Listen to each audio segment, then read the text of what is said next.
یہ وہ لوگ ہیں جن کو شیطان نے چھو کے باولا کیا ہوتا ہے. آپ لاجیکل ہیومن ریشنل سے ان کی لاجک کو نہیں سمجھتے. لیکن پاکستان کو تو سینٹی کا مظاہرہ کرنا چاہیے اور اس وقت سینٹی یہی ہے کہ پاکستان اپنے آپ کو اکنامیکلی وائبل ملک بنائے. اس کے لیے ہمیں کیا کرنا ہے؟ اکنامیکلی وائبل ملک بنانے کے لیے پاکستان کو پہلی بات تو یہ کرنی ہے کہ ملک کے اندر دہشت گردی کو ختم کرنا ہے. اگر آپ کے جہازوں پر حملہ کیا جائے گا, آپ کے ایئرپورٹس میں جہاز گرائے جائیں گے تو پھر آپ اکنامیکلی وائبل کیسے بنیں گے؟ اب تو ہم آپریشن کرنے جا رہے ہیں. آپریشن تو کر رہے ہیں, لیکن انڈیا کا پلان بھی تو دیکھیں نا. وہ یہ کہہ رہا ہے کہ 2 لاکھ ٹروپس ہم افغانستان میں بھیجیں گے.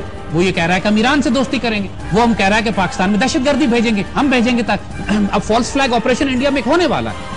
ایک طرف تو ملیٹنٹ ایکسس ہے, دوسری طرف جیسے ہم نے بات کی کہ پاکستان کو اکنامیکلی اپنے آپ کو سٹیبل کرنا ہے, جس کی پہلی شرط ہے ایک اچھی حکومت کا ہونا. اس کی ایک مثال صرف ہم آپ کو دیتے ہیں. اللہ نے پاکستان کو وسائل دیے ہوئے ہیں, وسائل کی کمی نہیں ہے. اللہ تعالیٰ نے پوری دنیا میں گولڈ کا سب سے بڑا ذخیرہ جو دریافت ہوا ہے وہ پاکستان میں ریکوڈک میں ہوا. 2008 میں پاکستانی قوم کو پتہ بھی نہیں تھا جب ہم نے اکنامک ٹیررزم کا پروگرام نیوز 1 پہ کیا تھا, اور اس وقت ہم نے کہا تھا کہ پاکستان میں اللہ نے سونے کے ذخیرہ دیے ہیں, ریکوڈک کا نام دیا تھا. اس وقت تک شوکت عزیز پرائم منسٹر تھا اور پیچھے وہ ایک یہودی کمپنی کو فروخت کر چکا تھا. It was already sold. Pakistani قوم کو پتہ بھی نہیں تھا, بغیر ٹینڈر کے ریکوڈک بک چکا تھا. اور اگر افتخار چودھری نہ ہوتے تو یہ سودا ہو گیا تھا. نہیں, افتخار چودھری کی بات نہیں ہے. اس وقت بہت سارے رئیسانی کو انوالو کیا گیا تھا. رئیسانی اور افتخار چودھری کی دوستی تھی. رئیسانی کو حصہ نہیں تھا اس میں, کٹ نہیں تھا, تو رئیسانی کو بھڑکایا گیا. اس کے لیے بڑی پلان کیا گیا اس معاہدے کو کینسل کروانے کا. ہم بات اب یہ کر رہے ہیں کہ صرف ابھی ارسلان افتخار ان کے بیٹے کو ریکوڈک کا جو اس گولڈ مائن کا سونے کے ذخیرے کا انچارج اس چور کو لگایا گیا تھا, جس کے اوپر 1000 سکینڈل ہیں. ملک ریاض نے تو پوری پریس کانفرنس کی ہوئی ہے اس کے خلاف, اور ابھی تک وہ سارے الزامات جو مبشر لقمان نے بھی کھول کے بیان کیے ہوئے ہیں, ان سارے اپنے الزامات کا تو جواب نہیں دیا انہوں نے. پھر ملک کے خزانے ان کے حوالے کس لیے کر دیے. شکر ہے کہ ریزائن کیا اس نے. لیکن ایک بات ہم بڑی امپورٹنٹ کہنے جا رہے ہیں. دیکھیے, ریکوڈک ایک اسٹریٹجک پروجیکٹ ہے. اس بات کو اچھی طرح سمجھیے گا. اسٹریٹجک پروجیکٹ کس کو کہتے ہیں؟ پاکستان کا نیوکلیر اور میسائل پروگرام ایک اسٹریٹجک پروجیکٹ ہے. پاکستان کا جو یورینیم پروجیکٹ ہے, ہم ریت چھان کے یورینیم بناتے ہیں اور یورینیم سے پھر ہم پلوٹونیم بناتے ہیں کہ جو ہمارا فیول بنتا ہے جس سے ہم ایٹم بم بناتے ہیں. یہ سارا کام ہم پاکستان کے اندر کر رہے ہیں. ہمارے پاس صلاحیت ہے. یورینیم انریچمنٹ ہم ریت سے پلوٹونیم بناتے ہیں, پیوریفائڈ. تو جو ریکوڈک میں گولڈ ہے اس کی ایسٹیمیشن جو ہے, اندازہ جو ہے وہ $500 ارب ہے, رف ایسٹیمیٹ. پاکستان پر جو سال کا ہمارا بجٹ ہے جس پر پورا پاکستان چلتا ہے وہ کوئی $30-40 ارب ہے. اس سے اندازہ کریں 10 سال کا پاکستان کا بجٹ اس تھوڑے جانا ہے. حکومت وقت اس کو کوڑیوں کے مول, اگر آپ $100 ارب میں بھی اس کو بیچ دیں گے, $50 ارب میں بھی بیچ دیں گے, تو یہ کوڑیوں کے مول ہوگا. ہم یہ کہتے ہیں, بات پوری قوم سے کہہ رہے ہیں, حکومت وقت سے کہہ رہے ہیں, پاکستان آرمی کے سپاہ سالار سے کہہ رہے ہیں, ریکوڈک کو اسٹریٹجک پروجیکٹ ڈکلیئر کریں اور اس کو ایس پی ڈی کے حوالے کر دیں. ایس پی ڈی وہ ڈپارٹمنٹ ہے ہمارا, اسپیشل پروجیکٹس ڈویژن, جو پورے یورینیم کھودنے سے لے کر نیوکلیر اور میسائل پروگرام تک یہ سارے کام ایس پی ڈی کے پاس ہیں.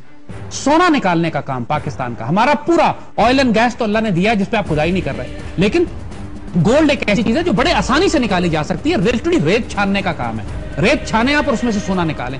اور یہ سیندک میں آلریڈی یہ پروجیکٹ چل رہا ہے. سیندک کے اندر تو چائنیز کو آپ نے ٹھیکہ دیا ہوا ہے اور پاکستان کو کچھ نہیں مل رہا. وہ کوڑیوں کے مول کمیشن کھا کے وہ چینیوں کو بھیج دیا اور چینی اس سے سونا نکال کے لے جا رہے ہیں ہمارا, اور ہمیں کچھ بھی نہیں مل رہا. اور یہ کوئی ایسی خفیہ ٹیکنالوجی نہیں ہے جو ہم خود نہ نکال سکتے ہیں. جیسے عرض کیا, آپ اس پروجیکٹ کو پوری قوم اس میں آواز اٹھائے, پولیٹیکل پارٹیز اس میں آواز اٹھائیں. غیر ملکی یہودی کمپنیوں کو ٹینڈر کرنے کی ضرورت نہیں ہے. اس کو ایس پی کو دیں جو ہمارے نیوکلیر اور میسائل پروگرام بنا سکتا ہے, یورینیم انریچ کر سکتا ہے, پلوٹونیم بنا سکتا ہے, وہ ریت چھان کے سونا بھی نکال سکتا ہے. پاکستان کو صرف سینڈک کا سونا جو ہے آپ کے قرضے بھی اتارے گا. آپ کے پاکستان کو آپ اتنا خوشحال کر سکتے ہیں کہ اللہ کے فضل و کرم سے دنیا کی عظیم ترین طاقت ہو, آپ کو کوئی قرضہ لینے, کسی سے باہر سے تجارت کرنے کی بھی ضرورت نہیں ہوگی. اللہ نے وسائل اتنے آپ کو دیے. لیکن اہم بات یہ ہے کہ حرام خوروں کو اس کا انچارج نہ بنائیں, یہودی کمپنیوں کو فروخت نہ کریں, اپنے ہاتھ میں رکھیں.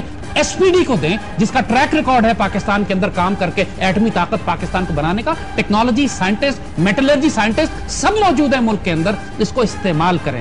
اور یہی ہم عرض کر رہے ہیں, آپ نے جو سوال کیا تھا کہ پاکستان اپنی اقتصادی حالت کو کیسے ٹھیک کرے, اس کے 2 طریقے ہیں. لا اینڈ آرڈر بہتر کریں.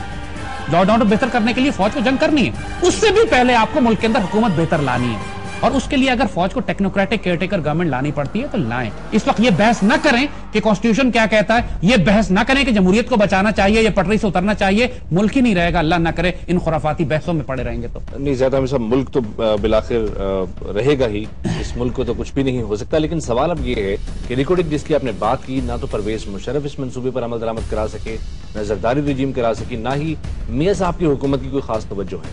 میں وہی عرض کر رہا ہوں نا آپ کو بات کی، یہ 2008 میں جب شوکت عزیز نے فروخت کر دیا تھا اس کو پیچھے پیچھے، اس وقت پوری قوم میں کسی کو پتہ ہی نہیں تھا، مشرف کا ہی دور تھا۔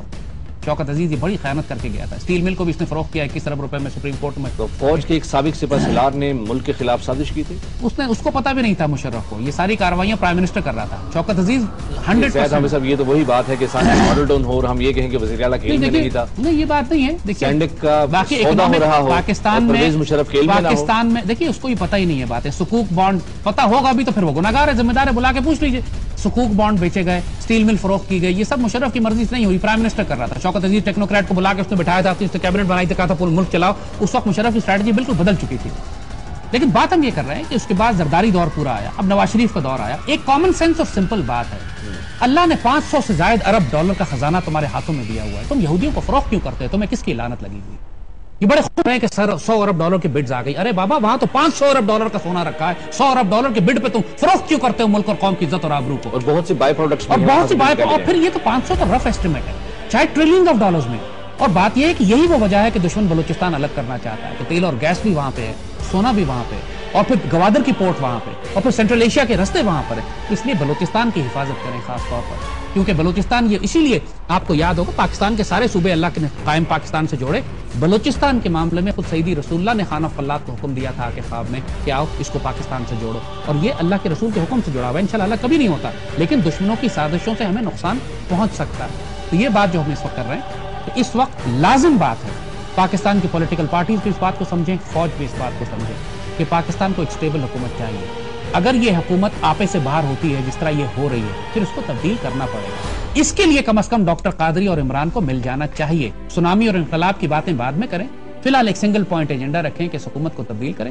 اس کے بعد بے شک آپ آل پارٹیز کانفرنس بلاتے رہیں کہ مڈ ٹرم کرنا ہے، کہ انقلاب کیسے لانا ہے، کہ کیئر ٹیکر کیسے لانی ہے، وہ آپ بعد میں کرتے ہیں۔ یہ بھی تو ممکن ہے کہ ملک کی نازک صورتحال کو سمجھتے ہوئے پاکستان کی تمام سیاسی جماعتیں جو حکومت میں ہیں، اپوزیشن میں ہیں، وہ مل جائے اور ملک کی بہتری کے لیے کام کریں۔ دیکھیں ہو جائے تو اچھی بات ہے، اس نے روکا ہے، لیکن یہ ملیں گی نہیں، نقصان بہت ہو چکا ہے۔ اتنے سارے قتل و غارت کے بعد، اتنی ساری خانہ جنگی کے بعد، خود حکومت میں پھوٹ پڑی ہوئی ہے، خود فوج کے خلاف یہ کھڑے ہوئے ہیں۔